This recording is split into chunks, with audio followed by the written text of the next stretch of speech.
Back with another video, and this time we are doing a passing masterclass. Obviously a very important video because you need to be successful with passing to be successful in this game, period. And really any football game. It's very similar to real life football. So we're going to discuss the L1 triangle nerf, but we're not going to go over that considering that is 98 to 99.99% of the way you build up an attack in this game right now, right? We're going to talk about how this game will be after the L1 triangle nerf. And the first thing you need to realize and improve at, if you're not already strong at it, is simple ground passing, right? You simply need to find holes in the defense and pass as quickly and efficiently as possible. Notice that I said quickly but efficiently, right? I see players all the time that will just press X constantly as fast as they can with no rhyme or reason, and what always happens is they'll end up eventually passing the ball right into a defender because they're not passing with a purpose. They just think that if they continue to tap X over and over and over, they'll find success. Absolutely not. You need to be passing with a purpose, right? You're looking for holes in the opponent's defense, and as soon as you find those holes, you're making the pass. If it can be a one-time pass, even better. But you still have a purpose for where you are passing it. And you continue to move the ball. You don't force it, right? You're patient. And then you eventually find a hole and take a touch and shoot. Or find a hole, take a touch and cross. Or find the hole to dribble through. Whatever it is. But the reason why you want to pass as fast as you can while being efficient is because the quicker you're moving the ball, the less time the opponent's defense has to react. It's as simple as that. So as you get better and better at finding the holes in the defense and making quicker passes, right, the speed's going to just increase more and more. So don't try to force the speed of your passes. First, get the patterns down. Get the reasoning for making these passes. Finding the holes in the opponent's defense, passing, and then finding the next hole and passing there until you finally can create that scoring opportunity. It's as simple as that. To the triangle and R1 triangle on the ground through balls. A very effective pass if used in the right situation. Rule of thumb, only use this if the player you want to receive the ball has space in front of them, right? You do not want to force this through ball because it will be an easy pass for the defender to intercept if not used in the right location.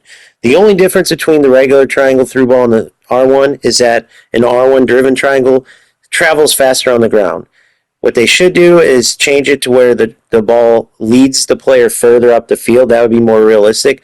But until they do, or if they may never, the only difference is the R1 triangle is just speedier on the ground getting to the end location.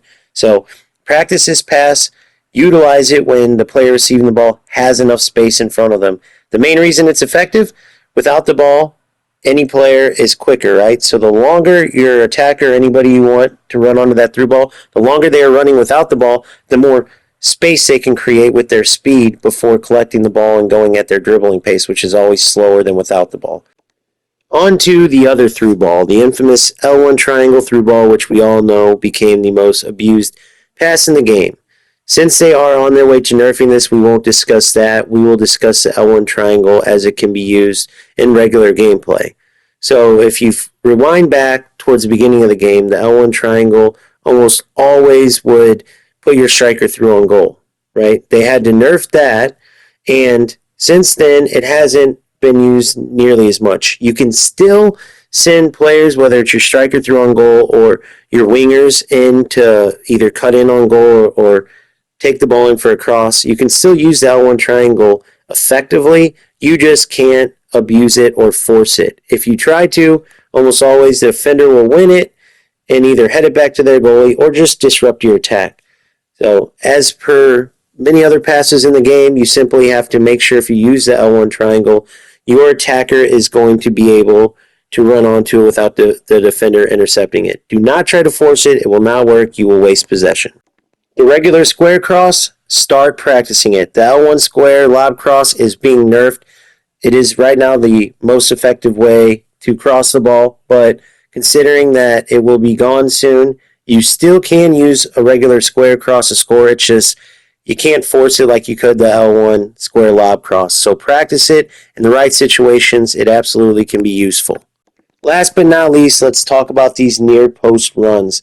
This passing play can get you so many goals, and I do not see enough players utilizing it. Not only that, but I do not think they're nerfing it. If they do, so be it. We'll find other ways to score. But if this stays in the game, the ability to run this play, and you do not practice it, you will be doing yourself a great disservice and taking away a lot of potential goals. All you need to do is make sure your striker is making a run to the near post. Now, as you've seen in the background, you can absolutely do a regular square cross, point your header towards the near post, and do a one-time header finish. That absolutely works, but it's one of those things, if it's not broken, don't fix it. So as long as you stay ahead of your striker, you make sure he's on sides, you simply run towards the inline. When the pass is on, you play the pass with X, and then a one-time finish to the near post, right? You just need to make sure your striker is running near post. If not, the goalie will intercept, whether it's a ground pass or a cross in the air. So make sure that you do it right, and it will 100% add more goals to your tally. With that being said, we've went over every single pass in the game. Now you just need to go practice it. We talked about when to use these passes, where on the field to use these passes. All it takes is repetition, and you will get much better, and your overall game will improve. So, get to grinding, get to practicing, and until next time, have a good one.